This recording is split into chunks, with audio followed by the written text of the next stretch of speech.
Hello दोस्तों, आज की जो स्टोरी होने वाली है वह इतनी ज्यादा खतरनाक और डरावनी होने वाली है कि जिसे सुनकर आपकी रूह कांप जाएगी। तो अगर यह वीडियो अगर बच्चे देख रहे हैं तो बिल्कुल भी ना देखें। उन्हें यह वीडियो देखने के बाद काफी ज्यादा डर लग सकता है। तो आज की जो हमारी स्टोरी है वो राजेश के साथ हुई जीवन में एक सत्य घटना पर आधारित है, जो कि राजेश ने खुद बताई है। हमें तो आज की स्टोरी को स्टार्ट करते हैं बिना किसी देरी के।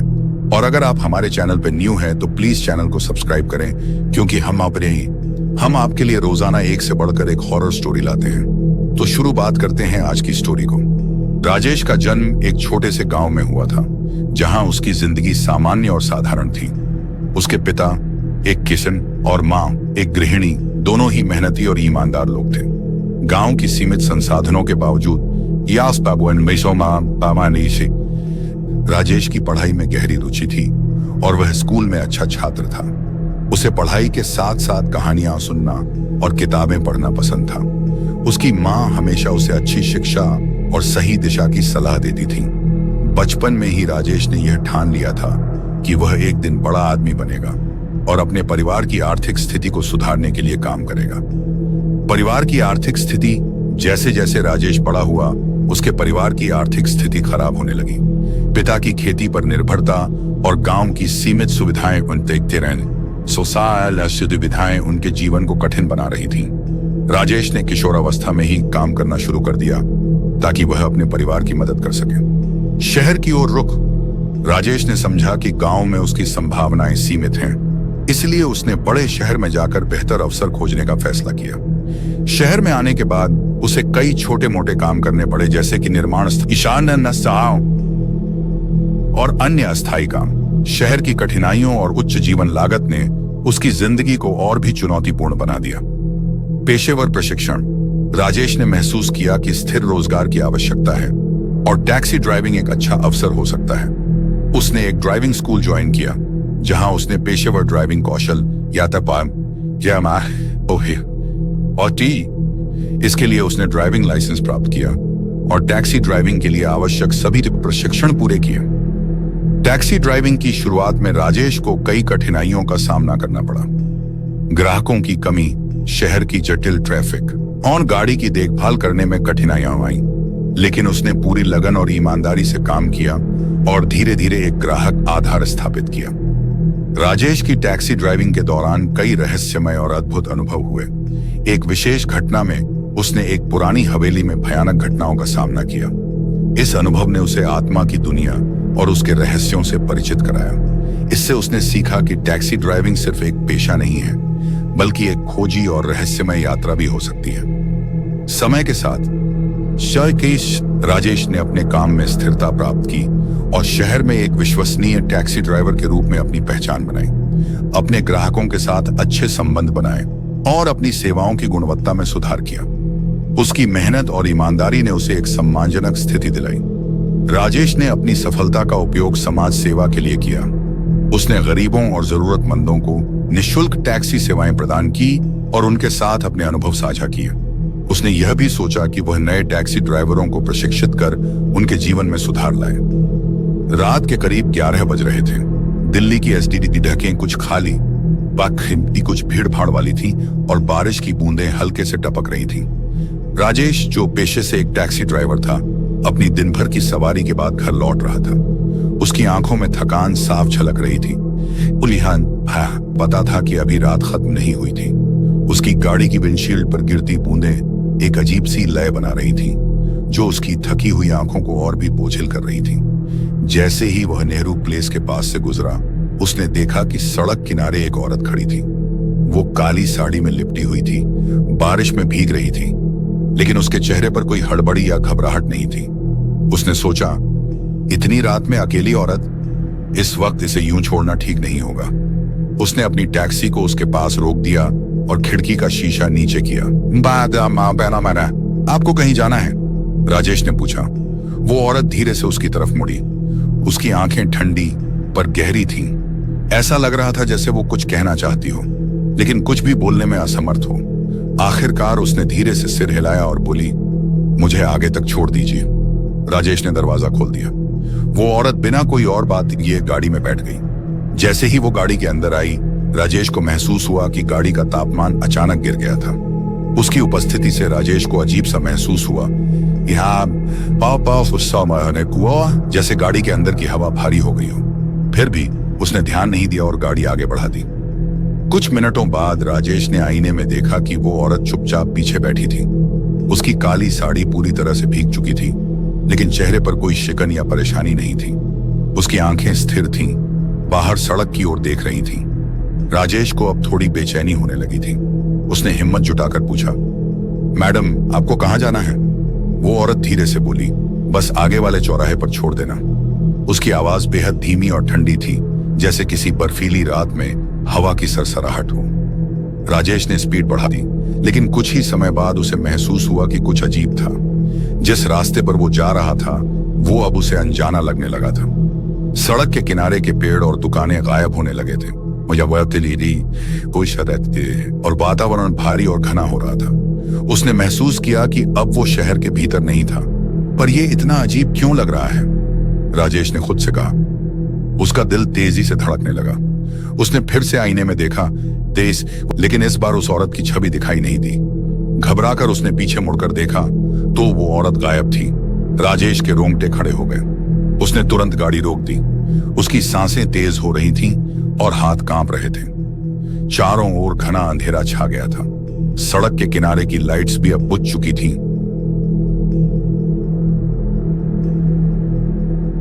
और एक गहरा सन्नाटा चारों ओर फैल गया था। राजेश का शरीर ठंड से कांपने लगा। वो समझ नहीं पा रहा था कि आखिर वो कहां आ गया है। तभी उसे एक धीमी सी आवाज सुनाई दी, जो दूर भी थी, तुम मुझे छोड़कर जा नहीं सकते। वो आवाज मानो हर दिशा से आ रही थी। राजेश ने तुरंत गाड़ी स्टार्ट करने की कोशिश की, लेकिन गाड़ी ने स्टार्ट होने से मना कर दिया। उसकी घबराहट अब हदें पार कर चुकी थी। उसने खिड़की के बाहर देखा और अचानक उसे लगा कि कोई उसके कंधे पर हाथ रख रहा है। उसने झटके से पीछे मुड़कर देखा और वो औरत फिर से गाड़ी में थी, लेकिन इस बार उसकी आंखों में एक अजीब सी चमक थी और उसके होंठों पर एक भयावह मुस्कान खेल रही थी। उसके चेहरे से पानी की बूंदें गिर रही थीं, पर उसका चेहरा मानो बेजान था। तुम मुझे छोड़ नहीं सकते, वो औरत फुसफुसाई। उसकी आवाज किसी बर्फीली हवा की तरह थी, जो राजेश की रीढ़ तक सर्द कर देने वाली थी। राजेश ने आखिरी बार कोशिश की और गाड़ी स्टार्ट कर दी। इस बार गाड़ी ने स्टार्ट होने का संकेत दिया और वो तेजी से सड़क पर दौड़ाने लगा। उसने बिना पीछे देखे गाड़ी भगाई। जैसे ही वो उसे सब कुछ फिर से सामान्य लगने लगा। सड़क की रोशनी, पेड़ और घर सब वापस दिखने लगे थे, लेकिन वो औरत गायब हो चुकी थी। राजेश ने गाड़ी को एक किनारे पर रोका और तेजी से सांस ली।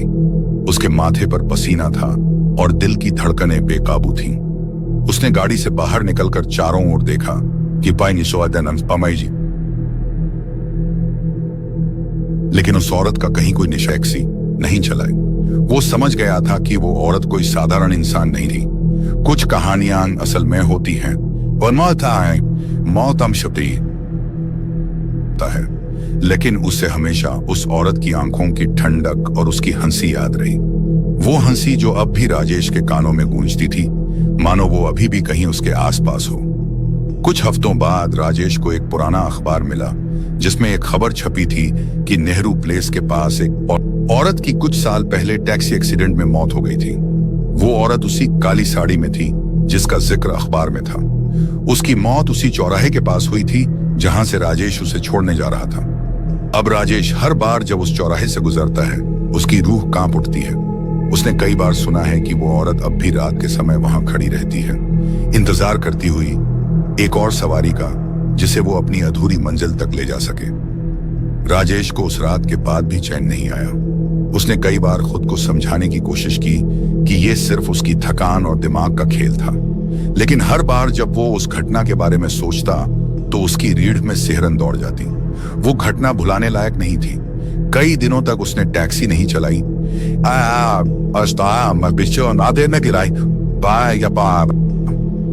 एक दिन उसकी टैक्सी में एक बुजुर्ग सवारी बैठी जो नेहरू प्लेस के पास जाने को कह रही थी। राजेश का दिल धड़कने लगा। वो जानता था कि वो जगह उसे एक बार फिर उसके उनक रात की याद दिलाएगी। उसने हिम्मत जुटाई और टैक्सी चलाने लगा। बुजुर्ग ने रास्ते में राजेश से बातचीत शुरू की और जैसे ही उन्होंने उस इलाके के बारे में बात की, राजेश का चेहरा सफेद पड़ गया। तुमने सुना है, नेहरू प्लेस के पास उस औरत की आत्मा के बारे में कहते हैं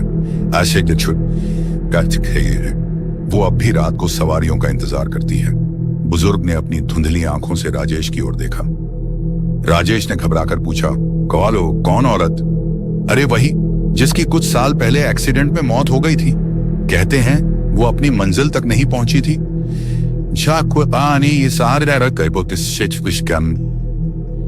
इसलिए उसकी आत्मा आज भी भटकती है। कई ड्राइवरों ने उसे अपनी गाड़ी में बैठते देखा है और जैसे ही वे उसे चौराहे तक छोड़ने जाते हैं वह गायब हो जाती है। राजेश का चेहरा पसीने से भीग गया था। उसने जल्द से जल्द बुजुर्ग को उनकी मंजिल तक पहुंचाया और खुद को एक कोने पर रोक लिया। उसकी सांसें तेज हो रही थीं और वो फिर से उसी अजीब एहसास से घिरने लगा था।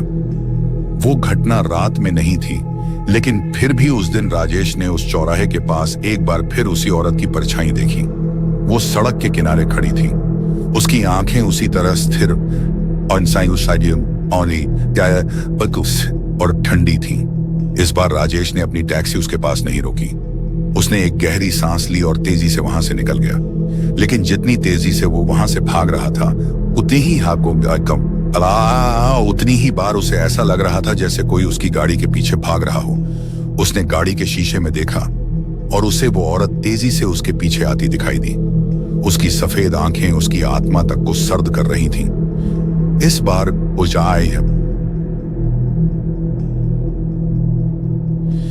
राजेश को ऐसा लग रहा था जैसे वो औरत अपनी मंजिल तक पहुंचना चाह रही हो। वो भाग रही थी, लेकिन उसकी गति इंसानी नहीं थी। उसकी चाल में कुछ डरावना और अजीब था। राजेश ने गाड़ी की रफ्तार बढ़ाई, लेकिन जितनी तेजी से वो गाड़ी दौड़ा रहा था, उतनी ही तेजी से वो औरत उसके करीब आ रही थी। फिर अचानक वो टैक्सी के ठीक सामने आ गई। राजेश ने ब्रेक मार दिए और गाड़ी एक झटके में रुक गई। राजेश ने देखा उस औरत का चेहरा खिड़की के पास था। उसकी आंखें अब एकदम सफेद हो चुकी थीं और उसकी हंसी राजेश के कानों में गूंज रही थी। तुम मुझे छोड़कर जा नहीं सकते, वो बोली। उसकी आवाज इस बार पहले से कहीं ज्यादा भयानक थी। उसकी उपस्थिति से गाड़ी के शीशे पर ठंड की बर्फ जमने लगी। राजेश ने तुरंत गाड़ी को रिवर्स किया और जितनी तेजी से हो सकता था वहां से भाग खड़ा हुआ। उसके कानों में उस औरत की हंसी अब भी गूंज रही थी। वो सड़क के उस किनारे से कभी वापस नहीं जाना चाहता था, लेकिन यह घटना उसके जीवन का हिस्सा बन चुकी थी। कुछ दिन बाद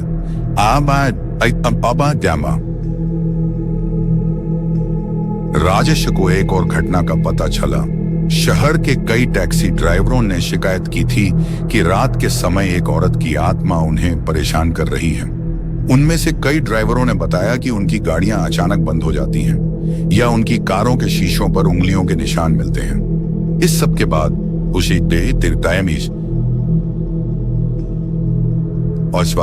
राजेश का डर और बढ़ गया था। उस रात के बाद राजेश ने कई बार देखा कि उसके घर के पास भी वही परछाई कभी कभी दिखती थी। उसे लगा कि वो औरत अब भी उसका पीछा कर रही है। राजेश ने कई बार पुजारी से मिलकर उसे शांत करने की कोशिश की, लेकिन कुछ नहीं हुआ। वो जहां भी जाता उसे वही डरावनी आंखें और वो भयानक हंसी सुनाई देती थी। फिर एक दिन राजेश ने तय किया कि अब और भागना नहीं है। उसने साहस जुटाया और उस चौराहे पर वापस जाने का फैसला किया जहां उसने पहली बार उस औरत को देखा था। शायद वो कुछ कहने या मांगने आई थी, शायद उसे अपनी अधूरी मंजिल तक पहुंचाने की जरूरत थी। वो रात फिर से आई। राजेश ने अपनी टैक्सी को उस चौराहे की ओर मोड़ दिया। रात के अंधेरे में वही काली साड़ी पहनी औरत सड़क के किनारे खड़ी थी। इस बार राजेश ने गाड़ी रोक दी और उसकी ओर देखा। औरत की आंखें अब भी ठंडी थीं, लेकिन उनमें एक अजीब सा खालीपन था। उसने गाड़ी में बैठने के लिए दरवाजा खोला। राजेश ने कोई सवाल नहीं किया। उसने गाड़ी स्टार्ट की और चुपचाप उसे उस दिशा में ले जाने लगा जहां वो जाना चाहती थी। वो औरत चुपचाप पीछे बैठी रही। उसकी आंखें बाहर सड़क की ओर देख रही थीं। कुछ समय बाद वो औरत बोली, मुझे छोड़ दो। उसकी आवाज अब पहले जैसी डरावनी नहीं थी, बल्कि किसी पीड़ा से भरी हुई थी। राजेश ने गाड़ी एक पुराने सुनसान किले के पास रोक दी। किले के खंडहर को देख राजेश की सांसें थम गईं। यह किला वर्षों से वीरान पड़ा था और कहा जाता था कि यहाँ आत्माएं भटकती। राजेश ने देखा कि वो औरत खंडहर की ओर बढ़ रही थी। उसकी चाल धीमी थी, लेकिन उसमें अब कोई डरावनी ऊर्जा नहीं थी। राजेश को लगा कि शायद उसकी मंजिल यही थी। औरत ने किले के प्रवेश द्वार पर रुककर मुड़कर राजेश की ओर देखा। उसकी आंखों में अब वो ठंडक नहीं थी और नहीं थी, बल्कि एक अजीब सा शांति का भाव था। उसने हल्के से मुस्कान दी और धीरे धीरे किले के अंदर चली गई, जैसे वो किसी पुराने परिचित को मिलने जा रही हो। राजेश का दिल धड़क रहा था, लेकिन उसके अंदर का डर अब कहीं खो गया था। उसने महसूस किया कि शायद उस आत्मा को उसकी अधूरी यात्रा पूरी करनी थी। राजेश ने गाड़ी स्टार्ट की और बिना किसी घबराहट के वहां से वापस चल पड़ा। रास्ते में उसे एहसास हुआ कि उस औरत की आत्मा को शायद शांति मिल चुकी थी। उस रात के बाद राजेश ने फिर कभी उस औरत की परछाई नहीं देखी, न ही उसे उसकी हंसी सुनाई दी। वो घटना जो राजेश के जीवन का सबसे डरावना अनुभव था, अब उसकी सबसे बड़ी राहत बन गई थी। राजेश अब भी टैक्सी चलाता था, लेकिन अब उसके मन में कोई डर नहीं था। वो जानता था कि उसने उस भटकती आत्मा को मंजिल तक पहुंचाने में मदद की थी। कुछ महीनों बाद राजेश को फिर से उसी किले के पास एक बार जाना पड़ा। उसने किले को देखा, जो अब भी वैसा ही वीरान था, लेकिन इस बार उसे वहां कोई डर महसूस नहीं हुआ। उसने बस एक हल्की मुस्कान दी और गाड़ी आगे बढ़ा दी, मानो वो औरत अब हमेशा के लिए उस अंधकार से मुक्त हो गई हो। राजेश ने भले ही उस औरत की आत्मा को उसकी मंजिल तक पहुंचा दिया हो, लेकिन उसके जीवन में वो घटना सिर्फ एक याद बनकर नहीं रह गई। कई रातें बीत चुकी थीं, पर राजेश के मन में अभी भी कई सवाल थे। क्या उस औरत की आत्मा वाकई मुक्त हो गई थी? क्या उसका पीछा पूरी तरह से खत्म हो गया था? और अगर हाँ, तो उसे किस बात का इंतजार था? वो अब हर रात टैक्सी चलाते हुए किले के पास से गुजरता। Level views or goverselo deka drekareusta you versus what whole how Baraga Wibakegis Kowe Bella will herb zero ogu hero bad el to rubber ragged ने फिर से अजीब चीजें महसूस करना शुरू। Level views or goverselo deka drekareusta you versus what whole how Baraga Wibakegis Kowe Bella will herb zero ogu hero bad el to rubber ragged ने फिर से अजीब चीजें महसूस करना शुरू किया। इस बार यह डरावना नहीं था, पर Level views or goverselo deka वो अब हर रात टैक्सी चलाते हुए किले के पास से गुजरता। Level views or goverselo deka drekareusta you versus what whole how Baraga Wibakegis Kowe Bella will herb zero ogu hero bad el to rubber ragged ने फिर से अजीब चीजें महसूस करना शुरू किया। इस बार यह डरावना नहीं था, पर कुछ अनजाना और रहस्यमयी। एक दिन उसने एक बूढ़े आदमी को सवारी के रूप में उठाया। वो आदमी खामोशी से बैठा था और सिर्फ कुछ दूर जाने की बात कह रहा था, पर रास्ते में उसने किले की ओर इशारा किया और राजेश से पूछा, क्या तुम इस जगह को जानते हो? राजेश का दिल एक पल के लिए धड़कना बंद कर गया। उसने सिर हिलाकर हाँ कहा। उस बूढ़े आदमी ने एक लंबी सांस ली और कहा, इस किले के बारे में तुम्हें सच्चाई पता है? राजेश ने चौंक कर पूछा, सच्चाई? कौन सी सच्चाई? बूढ़ा आदमी धीरे से बोला, यह किला सिर्फ एक खंडहर नहीं है। सदियों पहले इस किले में एक राजकुमारी रहती थी, जो अपनी शादी की रात अपने प्रेमी से मिलने जा रही थी, लेकिन उसे धोखा दिया गया और उसकी हत्या कर दी गई। तब से उसकी आत्मा यहाँ भटकती है, हर रात अपने प्रेमी का इंतजार करती है, जो कभी वापस नहीं आया। कई सालों से यह आत्मा टैक्सी ड्राइवरों के रूप में उसे उसकी मंजिल तक पहुंचाने की कोशिश करती है। समझ है, लेकिन कभी किसी ने उसे पूरी तरह से मुक्त नहीं किया। राजेश के शरीर में सिहरन दौड़ गई। उसने धीरे से पूछा, क्या वो औरत वो राजकुमारी थी? बूढ़ा आदमी उसकी ओर देखकर हल्के से मुस्कुराया। शायद तुमने उसे देखा होगा। वो हमेशा उन लोगों को ढूंढती है जो उसकी कहानी समझे, जो उसकी अधूरी यात्रा को पूरा कर सके। राजेश ने कुछ नहीं कहा, पर उसकी आंखों में भय और रहस्य का अजीब मिश्रण था। उसने उस बूढ़े आदमी को उसकी मंजिल पर छोड़ा और वापस घर लौट आया। उस रात राजेश सो नहीं पाया। उसके मन में वही सवाल बार बार उठ रहे थे। क्या उसने सच में उस औरत को मुक्त किया था, या वो अब भी कहीं भटक रही थी? अगली रात राजेश ने ठान लिया कि वो इस रहस्य से पर्दा हटाएगा। उसने किले की ओर अपनी टैक्सी मोड़ी और इस बार अंदर जाने का फैसला किया। किले के अंदर का वातावरण घना और भारी था, जैसे वहां सदियों से छिपा कोई राज बाहर आने का इंतजार कर रहा हो। राजेश धीरे धीरे कदम बढ़ाते हुए किले के अंदर पहुंचा। हर कोने से उसे अजीब सी सरसराहट और फुसफुसाहट सुनाई दे रही थी। वो अंदर के एक पुराने कमरे तक पहुंचा, जहां दीवारों पर टूटे फूटे चित्र थे। अचानक उसकी आंखें एक पुराने चित्र पर टिक गईं। उसमें एक औरत थी, वही औरत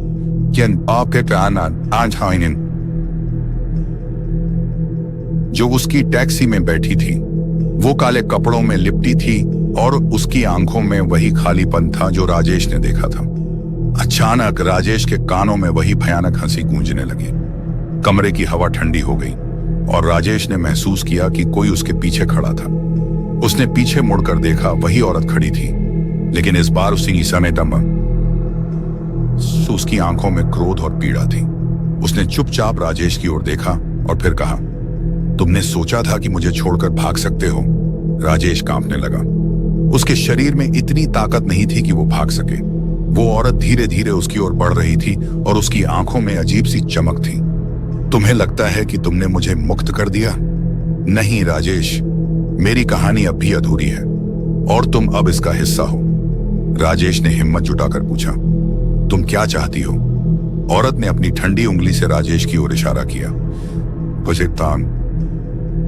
मेरे प्रेमी को ढूंढोगे? जब तक मेरी आत्मा को वो नहीं मिलता, मैं इस दुनिया में कैद रहूंगी। राजेश के दिल में डर और बेचैनी का सैलाब था, पर उसके पास अब कोई रास्ता नहीं था। उसने ठान लिया कि वो इस रहस्य को सुलझा कर ही रहेगा। उसने औरत से पूछा, तुम्हारा प्रेमी कहाँ है? औरत ने एक रहस्यमयी मुस्कान दी और कहा, वो इसी किले के भीतर छिपा है। उसकी आत्मा अब भी यहाँ कहीं है। उसे ढूंढो और मेरी मुक्ति का रास्ता ढूंढो। राजेश के सामने अब एक और चुनौती थी। उसने इस यात्रा की शुरुआत की थी, पर अब उसे अपनी हिम्मत को परखना था। वो जानता था कि उसे उस किले के हर कोने में छिपे सच को ढूंढना होगा, चाहे कुछ भी हो जाए। कहानी अब एक नई दिशा की ओर बढ़ रही थी। राजेश की यात्रा उस रहस्यमयी प्रेमी की आत्मा को खोजने की, जो उसे उस औरत की मुक्ति का रास्ता दिखा सके। क्या राजेश इस खतरनाक खेल में बच पाएगा? क्या वो उस किले के छिपे रहस्यों को सुलझा पाएगा? राजेश की हिम्मत अब उसके डर से कहीं बड़ी हो चुकी थी। वह जान चुका था कि भागने से कुछ हासिल नहीं होगा।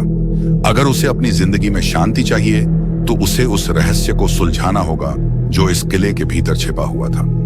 और सबसे महत्वपूर्ण, उस औरत की आत्मा को मुक्त करने का रास्ता उसी रहस्यमय प्रेमी की आत्मा से जुड़ा हुआ था। राजेश ने एक हाथ से टॉर्च उठाई और किले के भीतर धीरे धीरे कदम बढ़ाने लगा। किले की दीवारें बिखरे हुए पत्थरों से ढकी थीं और हर जगह अजीब सी सर्दी का एहसास हो रहा था।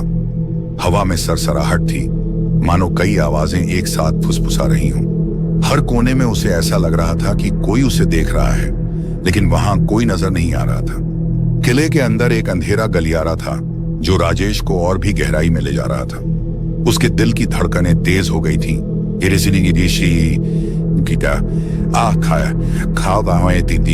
लेकिन उसका हौसला कम नहीं हुआ। अचानक उसे एक पुरानी लोहे की जाली दिखी, जिसके पीछे एक सीढ़ी नीचे की ओर जाती थी। उसे ऐसा लगा कि वही रास्ता उस रहस्यमयी प्रेमी की आत्मा तक ले जा सकता है। वह जाली के पास पहुंचा और उसे खोलने की कोशिश की, पर वो जाली जंग लगी हुई थी और हिल भी नहीं रही थी। राजेश ने कई बार जोर लगाया, लेकिन उसे हिला नहीं पाया। तभी उसने अपने कानों के पास किसी की धीमी सी आवाज सुनी, तुम अब तक यहां हो? वह अचानक पीछे मुड़ा। वही औरत जो पहले उसकी टैक्सी में बैठी थी अब उसके सामने खड़ी थी। उसकी आंखों में इस बार पहले जैसा क्रोध नहीं था, बल्कि एक गहरी उदासी थी। तुम्हें डरने की जरूरत नहीं है, उसने कहा, लेकिन मेरी आत्मा तब तक मुक्त नहीं हो सकती जब तक तुम उसे नहीं ढूंढ लेते। राजेश ने हिम्मत जुटाकर पूछा, लेकिन मैं कैसे ढूंढूं उसे? यहां हर चीज छिपी हुई है। औरत ने उसकी ओर देखा और कहा, यह किला जादू से भरा हुआ है। जब मैं मरी थी, मेरी आत्मा ने इस किले के हर कोने को छू लिया। यह जगह अब सिर्फ पत्थरों का ढेर नहीं है, बल्कि एक जाल है। तुम जहां भी जाओगे, यह तुम्हें रोकने की कोशिश करेगा। लेकिन अगर तुम सच्चे दिल से मुझे मुक्त करने की कोशिश करोगे तो यह जाल तुम्हारे लिए खुल जाएगा। राजेश ने फिर से जाली पर जोर लगाया। इस बार जाली अचानक धीरे धीरे खुलने लगी। बहुत हिट गई, मानो किसी अदृश्य ताकत ने उसे खोल दिया हो। सीढ़ियां अंधेरे की ओर जा रही थीं। राजेश ने अपनी टॉर्च जलाकर सीढ़ियों के नीचे कदम रखा। नीचे एक छोटी सी गुफा जैसी जगह थी जिसमें एक पुराना ताबूत पड़ा था। राजेश को समझ नहीं आ रहा था कि यह ताबूत यहां क्यों रखा हुआ था। उसने नजदीक जाकर ताबूत को देखा। उस पर धूल की मोटी परत थी और कुछ पुराने सिक्के उसके चारों ओर बिखरे हुए थे। ऐसा लग रहा था कि यह ताबूत किसी राजा या योद्धा का हो सकता है। राजेश ने डरते हुए ताबूत को छुआ। तभी एक जोरदार हवा का झोंका आया और ताबूत का ढक्कन खुद ब खुद खुल गया। राजेश ने अंदर झांका और देखा एक कंकाल पड़ा हुआ था। उसकी हड्डियां सफेद थीं और उसके हाथ में एक सोने की अंगूठी थी जिस पर कुछ अजीब सा निशान बना हुआ था। तभी उसे वही औरत की आवाज सुनाई दी। यह वही है, यह मेरा प्रेमी था, लेकिन उसकी आत्मा अब भी किले के भीतर भटक रही है। तुम्हें उसकी आत्मा को जगाना होगा। राजेश ने हिम्मत जुटाकर कंकाल की अंगूठी को हाथ में लिया। जैसे ही उसने अंगूठी छुई, अचानक पूरा किला गूंजने लगा। दीवारों पर लगे चित्र हिलने लगे और हवा में एक अजीब सी आवाज गूंजने लगी, जैसे कोई चीख रहा हो। राजेश ने देखा कि कंकाल के चारों ओर एक धुंधलापन फैलने लगा। तभी उसे किले के दरवाजे के पास एक छाया दिखी। वह छाया धीरे धीरे उसके थी, जो पूरी तरह से काले कपड़ों में लिपटा हुआ था। उसकी आंखें गहरी और अंधकार से भरी हुई थीं। वह आदमी धीरे धीरे ताबूत के पास आया और कंकाल की ओर देखता रहा। राजेश को महसूस हुआ कि यही उस औरत का प्रेमी था। उसकी आत्मा अब जाग चुकी थी, लेकिन उसकी आंखों में कोई खुशी नहीं थी, बल्कि एक अजीब सा क्रोध था। तुमने मुझे जगाया क्यों? उसने गहरे स्वर में पूछा। राजेश ने घबराते हुए जवाब दिया, तुम्हारी प्रेमिका, उसकी आत्मा को शांति नहीं मिल पा रही है। वह अब भी यहां भटक रही है। आदमी ने क्रोधित होकर कहा, वह कभी मेरी प्रेमिका नहीं थी। उसने मुझे धोखा दिया और अब मैं उसे कभी शांति नहीं देने वाला। राजेश को अचानक समझ आ गया कि यह आत्मा अब भी बदले की आग में जल रही थी। उसने औरत की आत्मा को मुक्त करने के लिए जो किया था, वह अब उसे और भी बड़ी मुसीबत में डाल सकता था। वह यह नहीं जानता था कि यह प्रेम कहानी एक त्रासदी में बदल चुकी थी। अब राजेश के सामने एक भयानक सच था। उसे न सिर्फ औरत की आत्मा को मुक्त करना था, बल्कि उस आदमी की आत्मा से भी लड़ना था, जो अब बदले की भावना से भरा हुआ था। आगे क्या होगा? क्या राजेश उस आत्मा के क्रोध से बच पाएगा? क्या वह इस भूतिया प्रेम त्रासदी को सुलझाकर उन दोनों आत्माओं को शांति दे पाएगा? राजेश अब दो आत्माओं के बीच फंस चुका था। एक औरत जो मुक्ति चाहती थी और एक क्रोधित प्रेमी जो बदले की आग में जल रहा था। उस आदमी की आत्मा का क्रोध राजेश के ऊपर भारी पड़ने लगा था। किले के चारों ओर हवा में अजीब सी घुटन और बेचैनी फैल गई थी और दीवारें मानो अपने ही अंदर सिमटने लगी थीं। आदमी की आत्मा ने एक बार फिर गहरी आवाज में कहा, तुम नहीं जानते कि मैंने क्या सहा है। उसने मुझे धोखा दिया था और अब उसे सदा के लिए सजा मिलेगी। उसकी आंखों में बदले की ज्वाला जल रही थी। राजेश ने खुद को संभालते हुए पूछा, क्या तुम उसे माफ नहीं कर सकते? उसकी आत्मा सदियों से भटक रही है। उसे शांति की जरूरत है। आदमी ने ठंडी हंसी के साथ कहा, शांति उसे नहीं मिलेगी। वो उसी पल मर चुकी थी जब उसने मुझे छोड़ दिया था। राजेश ने महसूस किया कि अगर वह इस आत्मा से नहीं निपटा तो उसे और भी बड़ी मुसीबत का सामना करना पड़ेगा। तभी उसे वही औरत की आवाज सुनाई दी, मैंने तुम्हें कभी धोखा नहीं दिया था। राजेश ने देखा कि औरत की आत्मा अब धीरे धीरे प्रकट हो रही थी। उसकी आंखों में इस बार कोई क्रोध या उदासी नहीं थी, बल्कि सच्चाई की चमक थी। तुम्हें जो दिखा वो एक भ्रम था, औरत की आत्मा ने आदमी से कहा। मैं तुमसे मिलने आई थी, लेकिन उन्हें हमारे प्यार से जलन थी। उन्होंने हमें अलग कर दिया और तुम्हारे सामने मेरी मौत को ऐसे पेश किया कि मैं दोषी दिखूं। आदमी की आत्मा एक पल के लिए चुप हो गई। उसके चेहरे पर अनिश्चितता साफ झलक रही थी। झूठ, उसने कहा। तुमने मुझे धोखा दिया था। औरत ने धीरे से जवाब दिया, अगर तुम मेरे प्यार पर भरोसा करते तो ऐसा नहीं सोचते। तुम्हारे मरने के बाद भी मैंने तुम्हारी आत्मा को खोजने की कोशिश की, लेकिन तुम अंधेरे में खो गए थे। अब राजेश को समझ में आ रहा था कि यह सिर्फ एक प्रेम कहानी नहीं थी, बल्कि साजिश का शिकार हुई थी। औरत और आदमी दोनों को एक दूसरे से गलतफहमी के तहत दूर किया गया था। किले की दीवारों में छिपी यह कहानी सदियों से दोनों आत्माओं को कैद किए हुए थी। आदमी की आत्मा ने एक पल के लिए ठहर कर सोचा और उसकी क्रोध भरी आंखें नरम पड़ने लगी। अगर यह सच है, उसने धीरे से कहा, और तो मैं अपने किए पर पछता रहा हूं। औरत की आत्मा ने उसकी ओर देखते हुए कहा, मैंने हमेशा तुम्हारा इंतजार किया और अब भी कर रही हूं, लेकिन हमें अब इस दुख से मुक्त होना है। राजेश चुपचाप खड़ा देख रहा था। उसे समझ में आ गया था कि दोनों आत्माओं को मुक्ति दिलाने के लिए उसे कुछ करना पड़ेगा।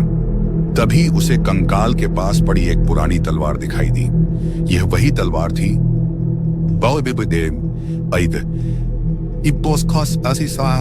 जिससे उस आदमी की हत्या हुई थी। राजेश ने हिम्मत जुटाकर तलवार उठाई और दोनों आत्माओं की ओर बढ़ा। शायद यह तलवार ही तुम्हारी मुक्ति का रास्ता है, राजेश ने कहा। यह वह चीज है जिसने तुम्हें एक दूसरे से अलग किया। अगर यह खत्म हो जाए तो शायद तुम दोनों शांति पा सकते हो। आदमी की आत्मा ने तलवार की ओर देखा और उसकी आंखों में दुख का भाव आ गया। उसने कहा, यह वही है जिसने हमें हमेशा के लिए अलग कर दिया था। इसे नष्ट कर दो। राजेश ने तलवार को उठाया और किले के पत्थरों पर जोर से मारा। तलवार टूटकर दो टुकड़ों में बिखर गई।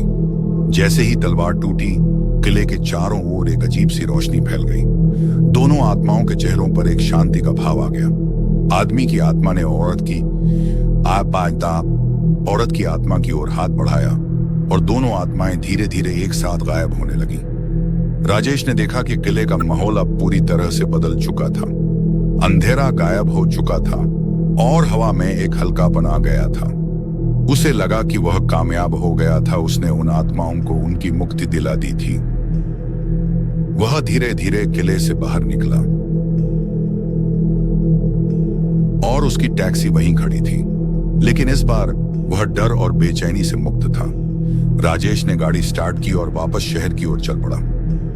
उस रात के बाद राजेश को फिर कभी उस औरत या उस किले की याद नहीं आई। वह जानता था कि उसने दो आत्माओं को शांति दी थी और वह अब कभी उस भूतिया सफर पर नहीं जाएगा। लेकिन उसकी जिंदगी में वह रात हमेशा एक रहस्यमयी अध्याय बनकर रहेगी,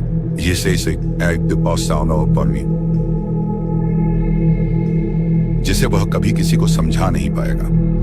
राजेश ने महसूस किया कि अब उसका काम खत्म हो गया है, लेकिन उसे यह नहीं पता था कि उस रात के बाद उसकी जिंदगी में क्या बदलाव आएंगे। किले से बाहर निकलने के बाद उसने शहर की ओर लौटते हुए ठान लिया कि वह अब इन रहस्यमयी घटनाओं से पूरी तरह मुक्त हो चुका है। लेकिन क्या वास्तव में सब कुछ खत्म हो चुका था? रात के समय सड़क पर चलते हुए राजेश को अचानक अपनी गाड़ी में कुछ अजीब सा महसूस हुआ। कार की लाइट्स झपक रही थी और इंजन में एक हल्की सी ध्वनि आ रही थी। उसने ध्यान नहीं दिया और कार को चलते रहने दिया, लेकिन सड़क के मोड़ पर उसे एक औरत की परछाई दिखी जो उसके सामने आ गई। राजेश ने गाड़ी को ब्रेक लगाया और बाहर देखा, लेकिन वहां कोई नहीं था। उसे लगा जैसे वह उसकी कल्पना का हिस्सा था, लेकिन अगले ही पल औरत की आवाज उसके कानों में गूंजने लगी। धन्यवाद राजेश, तुम्हारे बिना मैं कभी भी मुक्त नहीं हो पाती। राजेश ने चौंक कर चारों ओर देखा, लेकिन वह परछाई गायब हो चुकी थी। उसे यकीन नहीं हो रहा था कि यह सब वास्तविक था या एक सपना। उसने सोचा कि शायद उसकी आत्मा को शांति मिल चुकी है और उसकी उपस्थिति केवल एक धन्यवाद था। अगले कुछ दिनों तक राजेश को सामान्य महसूस हुआ, लेकिन एक दिन उसे अपने पुराने ग्राहक से एक पत्र मिला। यह पत्र एक पुराने मंदिर के बारे में था,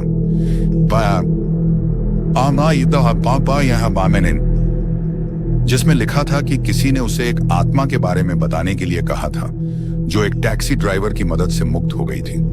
पत्र में लिखा था, मैं तुम्हें धन्यवाद देना चाहता हूं कि तुमने हमारी दादी माँ की आत्मा को मुक्त किया। हमारे परिवार ने वर्षों से उसकी आत्मा की शांति के लिए पूजा अर्चना की थी, लेकिन कभी भी सफलता नहीं मिली। अब तुम्हारी मदद से हमें शांति मिली है।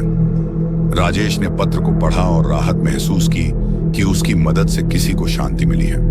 वह समझ गया कि उसकी यात्रा सिर्फ एक आत्मा को मुक्त करने की नहीं थी,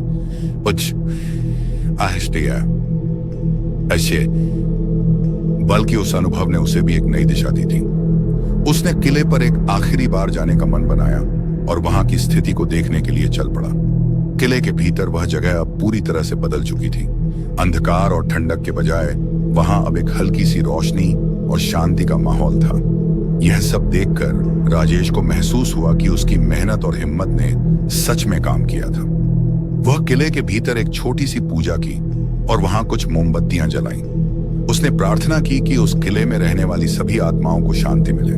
जब वह बाहर आया तो उसने महसूस किया कि अब किले में कोई भयानक भावना नहीं थी। राजेश अब हर रोज अपनी टैक्सी चला रहा था।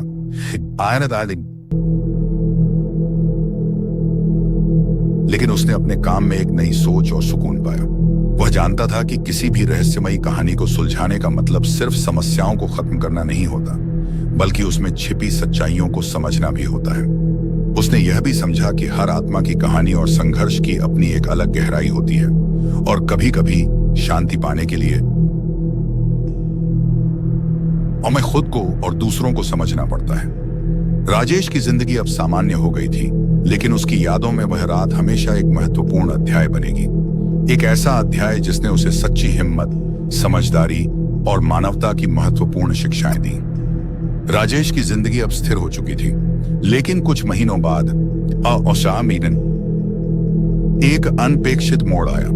एक रात जब वह अपनी टैक्सी चला रहा था, उसने देखा कि सड़क पर एक नया रेस्तरां खुला है। उसका ध्यान रेस्तरां की ओर खिंचा गया क्योंकि उसके नाम में भूतिया शब्द था। यह उसे अजीब लगा और उसने सोचा कि उसे एक बार जांच लेना चाहिए। उसने गाड़ी रोकी और रेस्तरां के अंदर चला गया। यह एक पुरानी हवेली में बदल गया था और उसकी सजावट ने अतीत की यादें ताजा कर दी। हल्की फुल्की मोमबत्तियां और पुरानी वस्तुएं माहौल को रहस्यमय बना रही थीं। राजेश ने अपने आप को एक कोने में बैठाया और मेन्यू की ओर देखा। जैसे ही उसने मेन्यू देखा, एक परिचित चेहरा उसे सामने से दिखा। वह वही औरत थी जो उसके साथ किले में भटक रही थी। उसने चौंक कर देखा कि वह औरत एक सर्विस स्टाफ के रूप में काम कर रही थी। उसकी आंखों में वही चमक और शांति थी जो राजेश ने किले में देखी थी। राजेश ने साहस जुटाया और उसके पास गया। तुम यहां? उसने हैरान होकर पूछा। औरत ने मुस्कुराते हुए कहा, हाँ राजेश, मैंने यह जगह इसलिए चुनी है ताकि लोगों को पुरानी कहानियां सुनाकर और भी आत्माएं शांति पा सकें। राजेश को यकीन नहीं हो रहा था। क्या तुम यहां काम कर रही हो? लेकिन तुम तो... औरत ने उसकी बात को बीच में ही काटते हुए कहा, हाँ, मैं अब यहाँ एक नई भूमिका में हूँ। मेरी आत्मा अब शांति में है, लेकिन मैंने सोचा कि अपनी कहानी और अनुभव साझा करने से दूसरों की मदद कर सकती हूँ। राजेश ने महसूस किया कि वह औरत अब एक नई दिशा में आगे बढ़ रही थी। उसने देखा कि रेस्तरां में बहुत से लोग आकर पुराने भूतिया किस्से सुनते हैं और वहां की विशेष सजावट उन्हें अतीत की कहानियों में ले जाती है।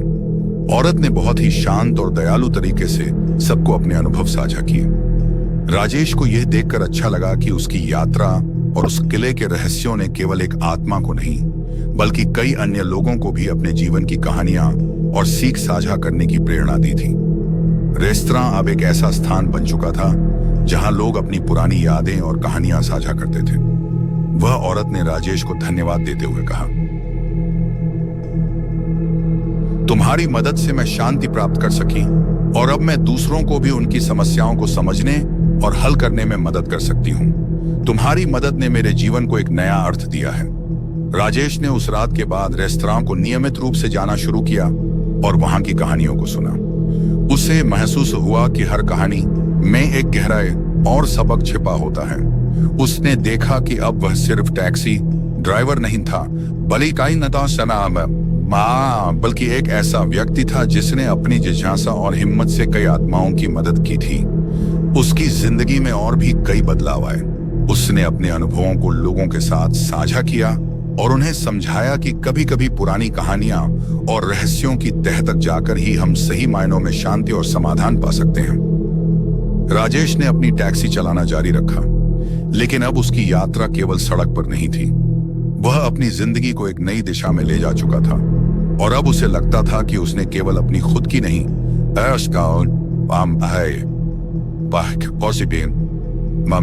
बल्कि बहुत सारी आत्माओं की यात्रा पूरी की है। तो दोस्तों, आज की स्टोरी हमारी आपको कैसी लगी कमेंट करके जरूर बताना। और अगर आपके साथ भी ऐसा कोई और इंसिडेंट हुआ है तो प्लीज कमेंट करके जरूर बताइए। हम आपकी स्टोरी को भी अपनी वीडियो में लेंगे, तो चैनल पर नहीं हो तो सब्सक्राइब कर देना। मिलते हैं जल्दी से न्यू हॉरर स्टोरी के साथ, तब तक